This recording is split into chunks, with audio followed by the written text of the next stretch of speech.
Yaxın bir neçə dəqiqə ərzində dövlət xidmətləri sahəsində baş verən yeniliklərdən, statistik göstəricilərdən daha ətraflı məlumatınız olacaq. Əvvəlcə anonslara baxaq, sonra ətraflı davam edərik. Ötən həftənin statistikası: nə qədər müraciət cavablandırıldı? Ötən həftə Yaşad Fondunun təşkilatçılığı ilə şəhid övladları üçün birinci intellektual marafon keçirildi. Ülvi Mehdiyev ötən həftə Venezuela Bolivar Respublikasının ölkəmizdəki səfiri ilə görüşdü. Yola saldığımız həftə ərzində Asan xidmət mərkəzlərinə 219.083 müraciət qeydə alındı.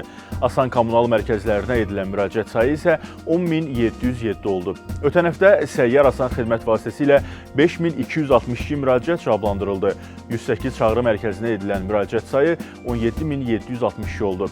Yola saldığımız həftə ərzində vətəndaşlara 13.454 viza verildi. Asan ödəniş vasitəsilə 25.000-dən çox ödəniş həyata keçirildi.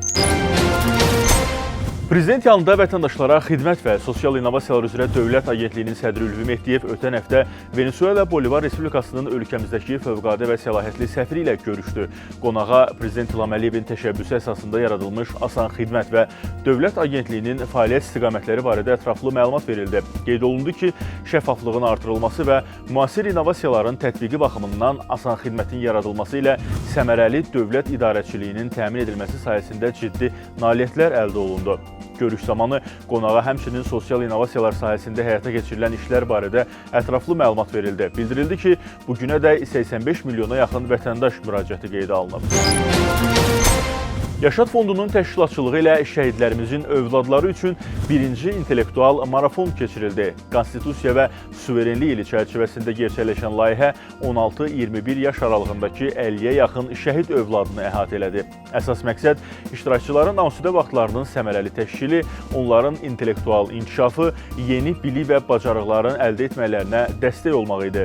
3 gün ərzində keçirilən marafon müddətində müxtəlif intellektual oyunlar, bilik yarışmaları, əyləncə və konsert saatları keçirildi. Həmçinin düşərgə iştirakçıları müxtəlif hədiyyə və mükafatlarla təltif olundular. Yaşad Fondunun rəhbəri Qarabağ qazisi Elvin Hüseynov fikirlərini Asan TV ilə bölüşdü. Bizim suverenliyimiz, bizim qəhrəman şəhidlərimizin qəhrəmanlığı, qazilərimizin qəhrəmanlığı nəticəsində ərazi bütövlüyümüz tam işğaldan azad ediləndən sonra oldu və biz məhz bu marafonu suverenlik ili çərçivəsində şəhidlərimizin övladları ilə götürürük, onlarla başlayırıq və eyni zamanda bilirsiniz ki, bu illəri artıq yay fəsli qarşıdadır və kifayət qədər ənənəvi olaraq Yaşad düşərgələri, digər layihələrimiz tərəfimizdən həyata keçiriləcək və bu layihədə onlardan biridir.